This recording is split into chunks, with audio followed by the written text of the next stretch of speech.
On continue notre voyage à Béjaïa et cette fois, on va se consacrer aux caps et pointes. La route qui vient du centre-ville se divise pour monter au cap Carban ou descendre vers la baie des Aiguades. On doit aussi noter les routes qu'on peut faire à pied.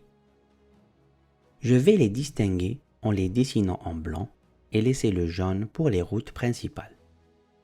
À partir du parking du cap Carban, on a un chemin qui descend. Arrivé en bas, la route du phare est interdite car c'est une zone militaire. Mais on peut marcher sur un joli sentier qui nous relie avec la route de la baie des Aiguades.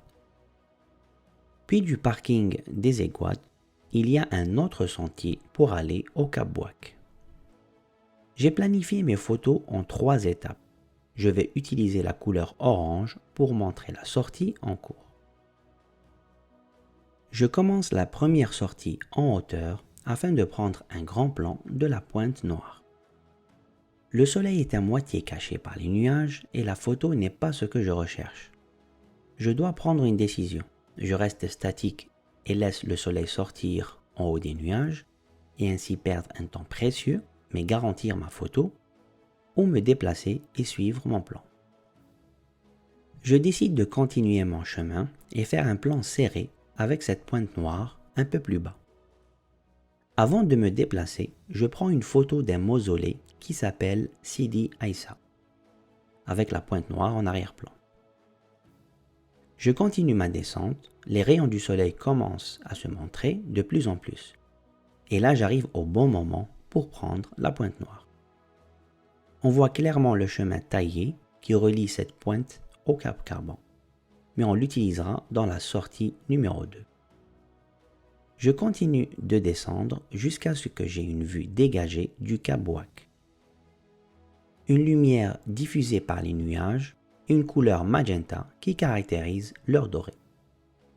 Sur ma droite, la plage des Aiguades. On peut resserrer et prendre notre photo. Il ne faut pas trop s'attarder car le soleil est à 2 degrés, même si ça ne donne pas cette impression car il est partiellement caché par les nuages. Je décide de continuer, mais avant de lever le camp, je repère 2 positions. Une plateforme ombragée où on peut prendre la plage en contrebas et une position avec des rochers pour une pause longue avec 2 directions. Une vers le Cap Bouac et une autre vers la plage.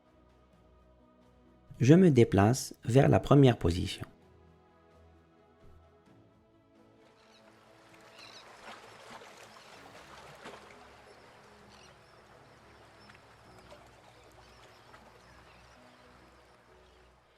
Et voici la photo.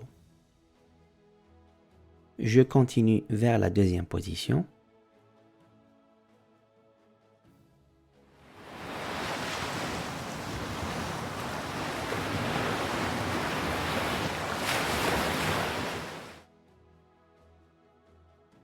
Et voici la photo.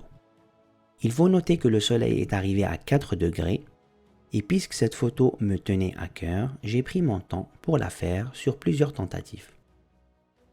Aussi, ne pas oublier la photo en direction de la plage. Vous pouvez remarquer notre position en haut, d'où on a pris le Cap Bouac. Notre prochaine étape est de continuer le sentier et arriver au bout.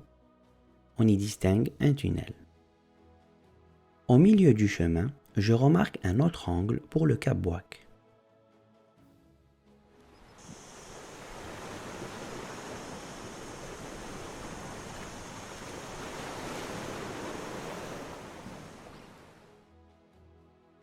Je le prends en photo et je continue.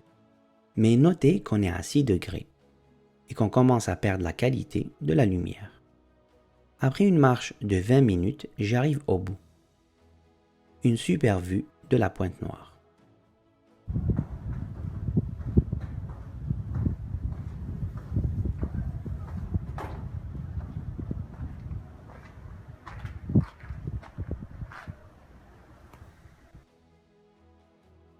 Je prends la photo, mais la lumière n'est pas celle que je recherche.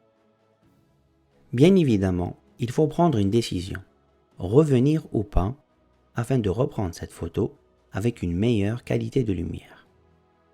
Dans mon cas, je n'ai pas pu revenir par manque de temps. Et si je devais repartir dans cette ville, elle serait sûrement dans ma liste à photographier. Pour mieux visualiser notre chemin, voici les positions d'où on a pris nos photos et voici le pic des singes qui domine cette région. On continue dans la prochaine vidéo avec la deuxième sortie. Après avoir enregistré cette vidéo, j'ai fait un troisième voyage à Béjaïa. Et comme je viens de le mentionner, je suis reparti reprendre la Pointe Noire à partir du Cap Bouac. Voici le résultat final que j'ai intégré au livre à la double page 128 et 129. La prochaine vidéo est la suite du carnet de voyage où je vous montre comment j'ai photographié le Cap Carbon sans phare ainsi que la Pointe des Salines appelée aussi Pointe Sainte-Anne.